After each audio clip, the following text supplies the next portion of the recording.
저는 조금 빨리 은퇴를 하고 지금 이제 쉬고 있는 지가 만 2년 지나서 이제 3년 차에 접어들었습니다. 하나님 앞에 감사한 일이 참 많은데 이 기도회를 준비하면서 하나님께서 새삼 제게 주신 마음들이 좀 있습니다.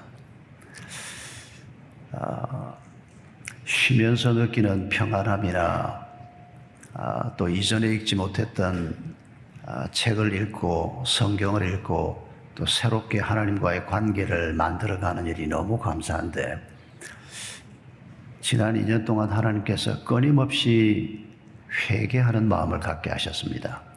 왜 내가 목회를 하면서 사역을 하면서 그때 그렇게밖에 못했을까? 왜 그때 그런 실수를 했을까? 이런 생각을 책상에 앉을 때마다, 묵상을 할 때마다, 책을 읽을 때마다 제가 써가는 글을 따라 읽어가면서도 그게 어느 순간 내 얘기가 되고 하나님 앞에 회개가 되는 그런 시간들을 많이 가졌습니다. 문득 지난날 이런 회개가 마음에 다가왔습니다. 제가 강남구 논현동에서 17년 사역을 마치고 하나님의 강권하심 때문에 분당으로 내려갔습니다. 분당에 내려가서 교회를 시작한 지 얼마 되지 않았는데 성남시 기독교연합회에서 연락이 왔습니다.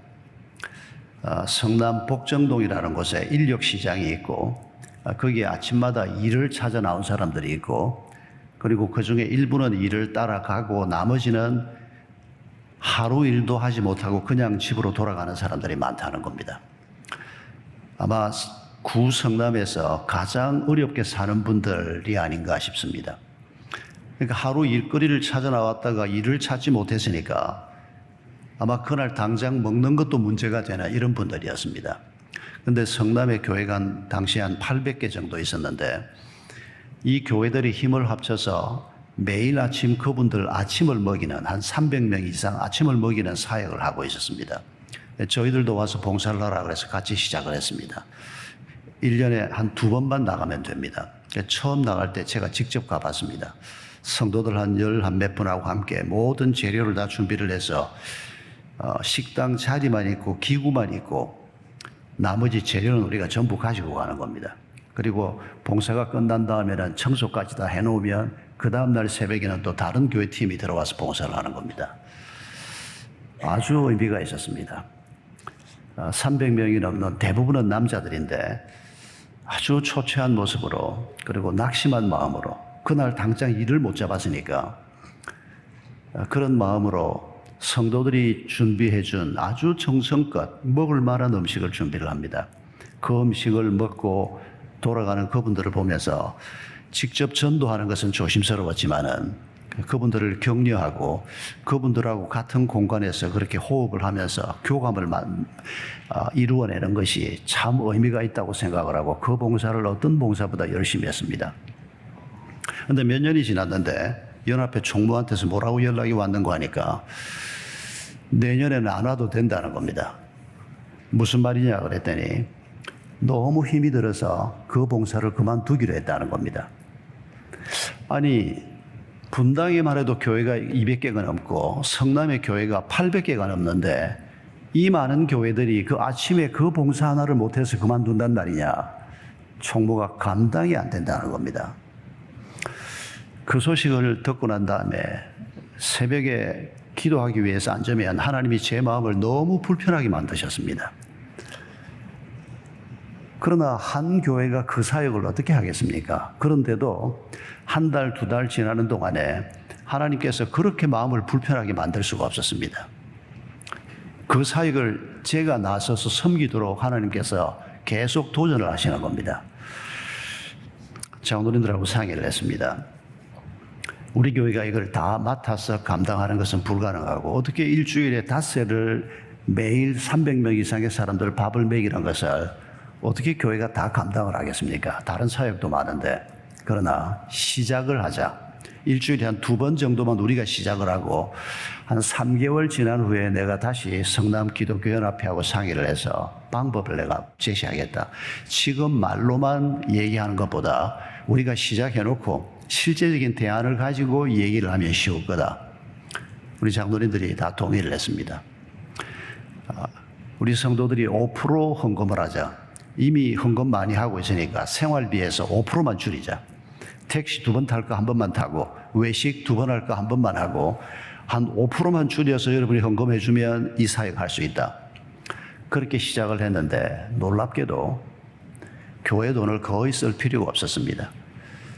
한 60평 되는 그 태평동 성남 그 구도시 안쪽에다가 가난한 분들이 많이 사는 지역입니다. 한 60평 되는 식당을 하나 빌렸는데 교회가 헌금할 필요가 없을 정도로 마음이 뜨거워지는 사람들이 나타나는 겁니다.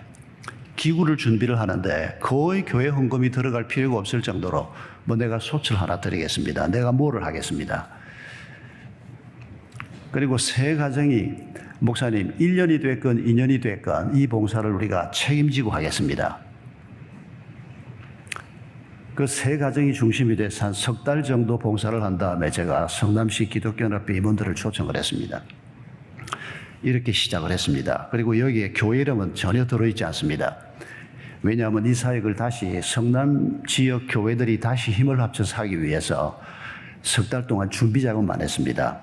그리고 이름만 성남시 기독교연합회 이름으로 하도록 하고 나를 사회분과위원장으로 임명을 해달라. 우리 분과위원장 같은 거 없다고. 지금 나를 임명을 해주면 내가 이 사역을 책임지고 하고 풀타임 사역자 한 사람을 세울 거고 그리고 연합회 회장 이름으로 내가 교회들의 도움을 요청을 하도록 해달라. 그렇게 해서 사역이 다시 재개가 됐습니다. 교회들이 기쁨으로 봉사를 하러 옵니다. 지금은 불신자들도 꽤 많이 참여합니다. 물론 저는 지금 떠나서 그 교회 13년 임기를 마치고 동백으로 내려가서 용인 동백에서 한 8년 더 사역을 하고 은퇴를 했습니다마는 서울에서 연예인 팀들도 한 달에 한 번 봉사를 내려옵니다. 뭐 불신 무슨 산악회 이런 데서도 1년에 한 2차례 꼭 봉사를 내려오는 분들이 있습니다. 지금은 성남에 아주 명소가 됐습니다. 이 사역에 대한 그 지역사회의 반향을 제가 보면서 그리고 그 주변의 지역 리더들의 반응을 보면서 굉장히 제가 고무가 됐습니다. 한 번은 성남시장 비서실장이 연락을 했습니다.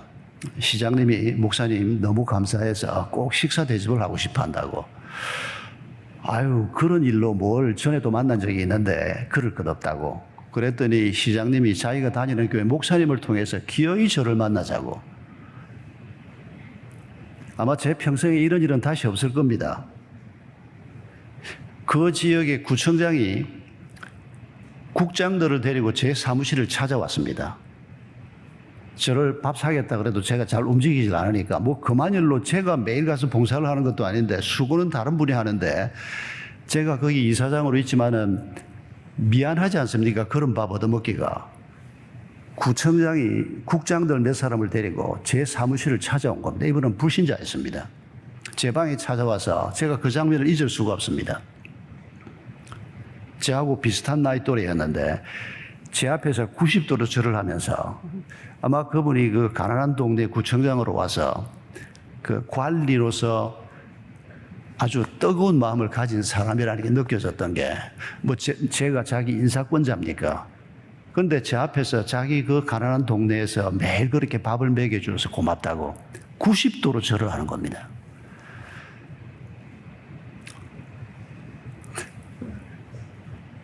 우리는 선교 구제 얘기할 때 어떤 교회나 어떤 성도는 선교를 더 중요하게 생각하기도 하고 구제를 더 중요하게 생각하기도 하는데 불신자들은 일반 사회는 선교를 모르지 않습니까? 그런데 구제에 대한 반응은 엄청납니다. 그 사역이 지금 이제 풀타임 사역자가 세워지고 지금 계속해서 너무 잘 진행이 되고 있고 성남시나구청에서 너무 협조적이고 근데 제가 회개하는 건 뭔가 하니까 그렇게 많은 사람들을 감동하게 하고 그 밥 먹으러 오는 사람들이 밥이 정말 괜찮습니다. 저도 한 번씩 가서 밥을 먹어보면 아주 깔끔하게 정성스럽게, 그리고 음식을 배식하는 분들도 정말 정성을 다해서 웃음을 아주 미소를 지으면서 의상도 아주 깨끗하게 어떤 식당 못지않게, 그러니까 오는 분들이 다 만족해 합니다. 그리고 함부로 전도하지 못하게 합니다. 왜냐하면 밥 한 끼 먹여놓고 예수 믿으라 그러면 이게 여러 가지 문제가 생기는 걸 봤기 때문에 질문을 하게 하고 우리가 답하게 하는 방법으로 먼저 예수 믿으란 말하지 않는 방식으로 조심스럽게 접근을 하는데,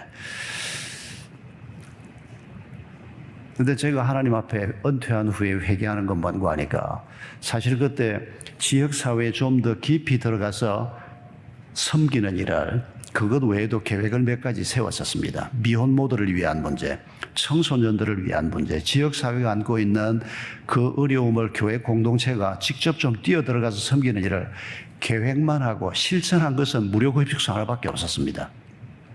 그게 참 하나님 앞에 안타까운 마음이 드는 겁니다.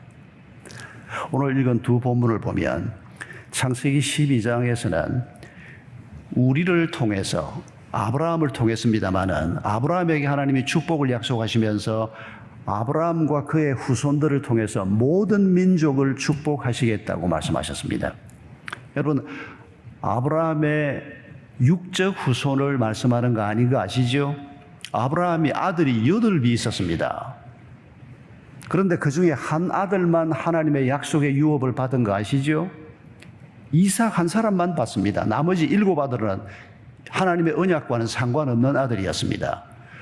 로마서 4장에서 사도 바울이 예수 그리스도를 주로 믿는 우리가 아브라함이 가지고 있는 그 믿음의 계승자라고 하는 점을 분명하게 말씀하고 있습니다. 그러니까 창세기 12장에 나오는 이 말씀은 오늘 예수를 주로 고백하는 아브라함의 믿음을 이어받은 새 이스라엘 된 우리가 하나님 앞에 먼저 축복을 받고, 그리고 우리를 통해서 우리 이웃 사람이, 우리 주변 불신자들이, 내가 다니는 회사가, 내가 살고 있는 그 아파트 단지가, 그리고 나아가서 국경을 넘어서 다른 민족이 우리를 통해서 하나님의 축복과 은혜를 누리도록 하겠다. 그게 창세기 12장에 나오는 말씀입니다.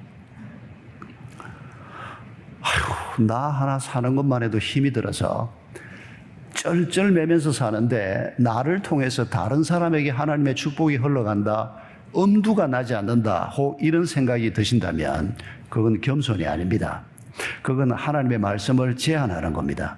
하나님을 축소하는 겁니다. 하나님은 참 부족한 우리를 통해서, 우리가 우리 자신을 들여다보면 참 한심하기 짝이 없다, 이런 생각이 들 때가 많을 겁니다. 예수 믿고 10년, 20년, 30년이 지나도 여전히 넘어서지 못하는 죄의 문제가 있고, 우리 속을 조금만 깊이 들여다보면 온갖 욕망들이 아직도 내 삶을 휘젓고 있고, 예배를 드릴 때는 좀 하나님의 자녀 같고 믿음의 고백도 좀 하는데 세상 속으로 들어가면 한 걸음만 들어가도 그 속에서 어쩔 바를 모르겠고, 그런데 여러분, 그게 우리 대부분의 모습이요, 그게 그렇게 크게 놀랄 일이 아닙니다. 하나님께서 우리의 그런 연약한 모습을 아시고 우리를 부르신 것입니다. 약한 자들을 불러서 강한 자를 부끄럽게 하시겠다는 말씀이 무슨 말씀이십니까?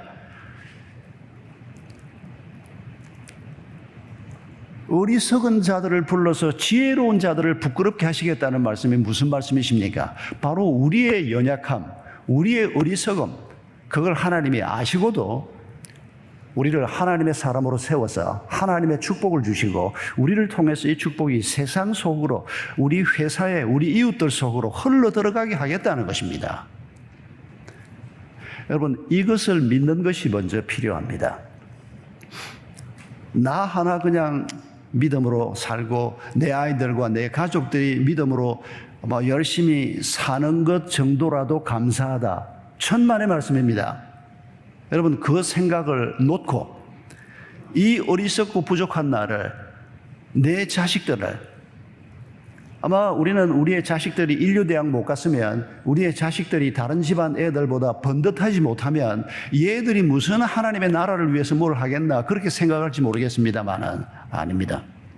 예수 그리스도의 복음이 그 속에 있고 예수 그리스도의 십자가의 은혜가 그 속에 있으면 여러분, 하나님이 우리를 축복하시고, 그리고 우리를 통해서 이 축복이 세상 속으로 다른 민족에게까지 흘러가도록 하시겠다고 우리에게 약속하고 계시는 것입니다.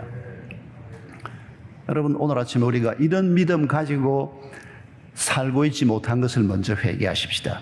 그리고 우리가 좀 더 우리의 기도 속에, 우리의 삶 속에, 우리의 행함 속에 우리 아파트 사람들이 들어오고, 우리의 이웃들이 들어오고, 불신 친척들이 들어오고, 이 서울과 대한민국이 내 마음속에 들어오고, 뉴스 보면서 우리가 사람들을 비난하는 대신에 비난할 수밖에 없는 안타까운 상황에 있는 세상을 바라보면서 그 세상을 내 마음에 품는, 이게 우리 주님의 뜻인 것을 기억하십시다.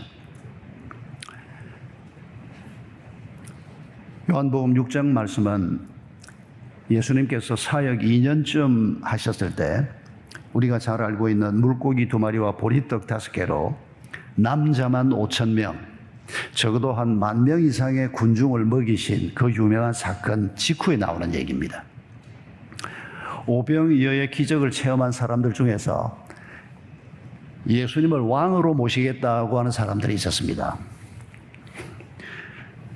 여러분, 예수님을 나의 왕으로 모시겠다, 이거 괜찮지 않습니까? 예수님을 내 신하가 되라는 것도 아니고, 내가 예수님을 왕으로 모시고 내 삶을, 또 이스라엘 민족이 안고 있는 문제를 풀어가도록 해보겠습니다. 이거 꽤 괜찮은 사람들 같은데, 그런데 예수님께서 이 사람들을 피해버립니다. 이 사람들이 밤새 예수님을 찾습니다. 그 다음날 예수님을 호수 건너편에서 만납니다. 그런데 예수님께서 그들을 향해서 책망하기까지 합니다. 너희들이 내가 준 떡을 먹고 배가 불러서 와서 지금 왕이 되라고 하는구나. 책망까지 하십니다. 뭐가 문제라는 겁니까? 여러분, 이게 오늘 우리가 회개하고 우리가 하나님 앞에 우리 자신을 돌아보아야 할 중요한 지점이라고 생각이 됩니다. 제가 이미 서두에 말씀드렸습니다마는 하나님께서 제 사역 속에서 교회 모인 우리 성도들과 함께 사랑하고 격려하고 그들을 말씀으로 섬기고 그들이 세상 속으로 들어가서 빛이 되고, 여기에 너무 제가 마음이 너무 모여서, 그리고 일상적인 보통 우리가 행하는 이 선교 사역에만 너무 마음을 쏟다 보니까 무료 급식소를 하면서 하나님께서 그런 귀한 모습을 보여주었는데도 그 방향을 좀 더 깊이 들어가지 못하고 그런 사역을 좀 더 개발하지 못한 것에 대한 안타까움이 그렇게 마음에 남는 겁니다. 여러분, 예수님께서 만약에 제자리에 서서 목회를 하셨다면, 예수님께서 제 목회의 왕이시라면 예수님이 어떻게 했을까? 그 생각을 해보지 않을 수가 없는 것입니다. 당연히 교회가 선교사를 파송을 하고 교회 성도들을 양육을 하고 훈련을 하고 성도들이 각자 자기 삶에서 빛이 되고 소금이 되는 역할, 그건 당연히 해야 할 일이지만 그게 전부겠느냐는 것입니다. 교회가 그 동네에 있는데 그 동네가 안고 있는 문제에 관심이 없다면, 그 동네 사람들이 죽어가고 있고 그 동네 사람들이 어둠 속에서 벗어나지를 못하고 있는데, 그들을 향해서 우리가 복음을 전하기 위한 단순한 예수 믿으시오라고 하는 말 외에도 우리가 행동으로 그들을 섬길 수 있는 빛이 되고 소금이 되는 그 일을 우리 주님께서 분명히 행하셨을 것이라는 겁니다. 예수님 우리의 왕이 되어 주십시오라고 말하는 이 사람들이 사실 마음속에 가지고 있는 가장 큰 과제는 예수님이 지적하신 것처럼 경제 문제였습니다. 당장 먹고 살 길이 없었습니다. 로마가 식민 통치를 하고 있지 않습니까? 이 땅에도 36년 동안 일제 통치가 있었습니다만은 그 지난 역사를 덜추어 보면 기가 막힌 얘기들을 얼마나 많이 우리가 들을 수 있는지 모릅니다. 하물며 2000년 전 통치, 제국주의의 통치는 잔악하기 이를 데가 없었습니다. 온갖 세금을 내야 하고 죽기 살기로 일을 해도 다 세금으로 뺏어가 버리고, 이스라엘 백성들 중에서 상당한 숫자가 동굴 속에서 살았다는 기록이 있을 정도입니다. 그런 속에 지금 물고기 2마리와 보리떡 5개를 가지고 수많은 사람을 먹이는 메시아, 오실 메시아, 하나님이 말씀하신 그분이 바로 저분이라면 오늘 우리의 경제 문제를 해결을 하고 우리 아이들에게 먹이고 입힐 문제를 당장 해결할 수 있는 분이 저분이 아니겠느냐. 우리의 왕이 되어 주십시오. 괜찮지 않습니까? 그러나 한 가지 부족한 게 뭡니까? 왕이신 그분이 우리에게 주려고 하는 것은 떡, 옷, 집, 그게 전부가 아니라는 것입니다. 그걸 위해서 나의 왕이 되어달라고 할 때 우리에게 생기는 문제가 뭡니까? 그 기대를 가지고 교회를 출석을 했다가 내 필요를 위해서 기도를 하는데 몇 년이 지나도 아파트 당첨 한 번 안 되고 신앙도 없고 불신자인 악한 자들도 당첨이 척척되는데 100대 1, 150대 1에서 당첨이 되는데 몇 년이 지나도 집 한 칸이 없는 아파트도 하나 당첨하게 해주지 않는 하나님 믿어서 뭐해? 여러분, 이게 말로만 왕이신 내 필요를 위해서 예수를 왕으로 모시고 사는 사람들 입에서 나오는 불평인 것을 우리가 경험하지 않습니까? 하나님은, 예수님은 이런 왕이 되기를 원치 않는 것입니다. 그분이 우리에게 주고 싶어 하는 것이 뭐냐는 겁니다. 내가 그분에게 원하는 것이 아니고 그분이 내게 주고 싶어 하는 것. 여러분, 그게 성경 속에 설명되어 있지 않습니까? 그런데도 우리가 성경을 펼치지 않는 이유가 뭡니까? 바빴어요? 피곤해서요? 읽을 책이 많아서요? 아닙니다.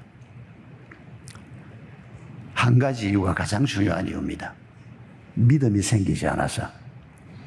여러분, 성경에서 우리가 보물을 찾는다고 생각해 보십시오. 여기에 언급해 놓은 이게 바로 내 얘기라고 한번 생각해 보십시오. 왜 우리가 성경을 읽지 않겠습니까? 여러분, 예수 그리스도를 정말 진정한 왕으로 우리가 모시고 산다면 그분이 우리를 축복하시고 그리고 그분이 주시는 은혜를 덧입고 우리가 왕이신 그분의 뜻을 따라 우리를 통해서 다른 사람에게 흘러가는 축복을 우리 눈으로 볼 수 있을 것입니다. 제가 용인 동백에서 마지막 사역을 했는데 거기에서 제가 참 아름다운 광경을 보았고 지금도 보고 있습니다. 오늘 한 젊은 여성도가 저를 찾아왔습니다. 저희 교회 성도가 아닙니다. 저희 학교 강당을 빌려달라는 겁니다. 알고 보니까 이분이 집사님인데 남편이 독일에 갈 때 주재원으로 가서 있으면서 이분이 독일 가서 공부를 한 겁니다. 성악을 공부한 사람이었습니다.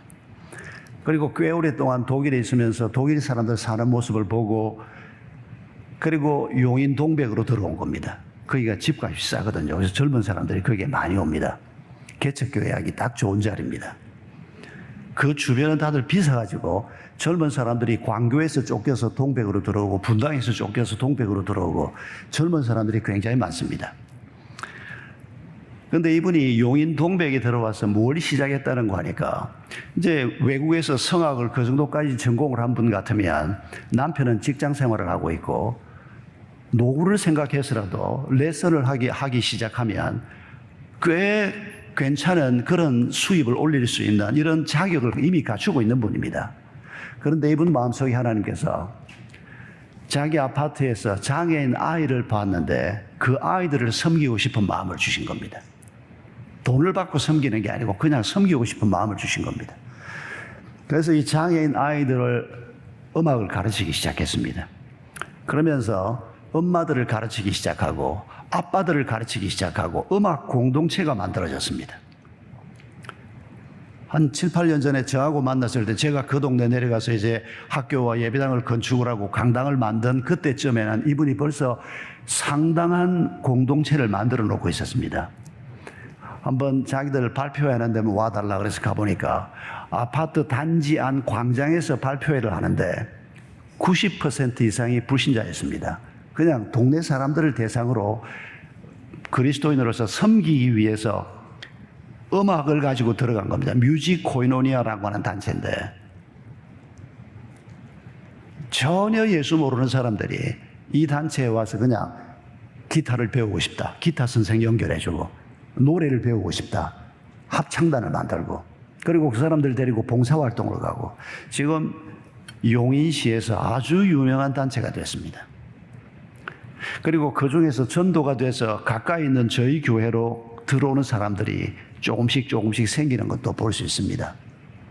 제가 그 자매를 보면서 느낀 게 이게 교회가 해야 할 일이고 교회가 성도들을 사역자를 파송해서라도 해야 할 일인데 이분은 사역자가 아닙니다. 그냥 다른 교회 집사님입니다. 성가대 지휘하는 사람입니다. 그런데 이분이 자기 은사를 가지고 하나님이 주신 길을 따라 세상 속에 들어가서 그 연약한 자들을 섬기면서 이분에게 마음을 연 엄마들이, 아빠들이 한 사람, 두 사람 모이기 시작해서 지금은 100가정 이상의 공동체가 만들어지고 시에서 지원을 하고 경기도에서 지원을 하는 아주 활발한 선교 활동이라고 말할 수는 없지만은 그러나 제가 보기에는 아주 뛰어난 사역자로 하나님이 보실 것이 틀림없다고 생각이 됩니다. 제가 보기에는 정도의 차이는 좀 있더라도 우리 모두가 걸어가야 할 길이 그 길이 아닌가 싶습니다. 우리가 동네에서 그분처럼 그런 달란트가 없어서 좀 작게 하더라도 우리가 차 한 잔 끓여놓고 쿠키 조금 만들어 놓고 동네 아이들 불러다가 얘들아 우리 집에 와서 쿠키 하나 먹고 갈래? 이런 초대가 요즘은 불가능할까요? 아유, 목사님이 나이 든 사람이 되놓으니까 요새 아이들을 몰라서 어디 집에 아이들을 데리고 들어올 수 있다고. 그러면 당신이 방법을 좀 생각해 보든가. 왜 방법이 없겠습니까?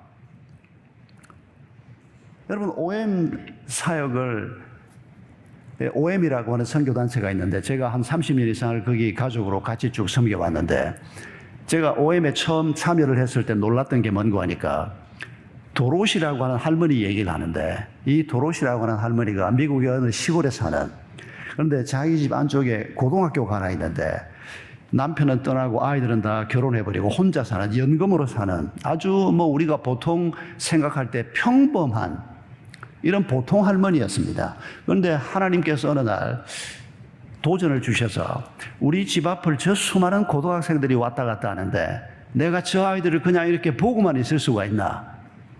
그래서 집에 차 한 잔 끓여놓고 쿠키 만들고, 그건 돈 얼마 안 듭니다. 연금으로 사는 할머니도 할 수 있습니다.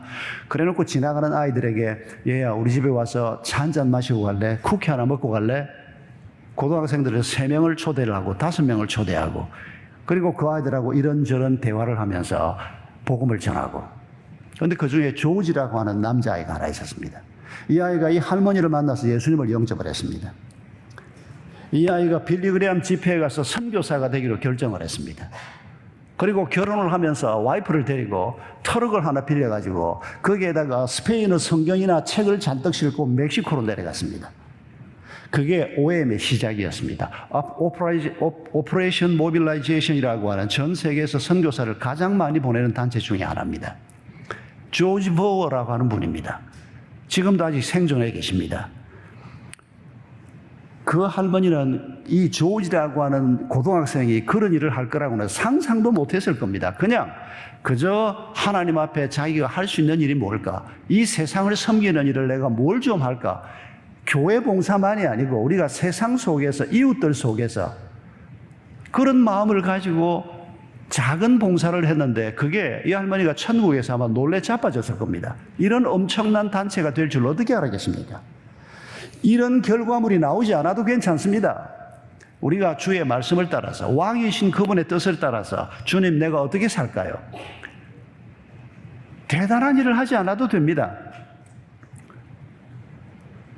작은 섬김의 길로 나아가는 것. 여러분, 이걸 우리가 놓치지 않고 길을 걸어가면 하나님께서 우리를 통해서 하나님의 축복을 우리 주변 수많은 사람들에게로 흘려 보내실 것을 믿어 의심치 않습니다.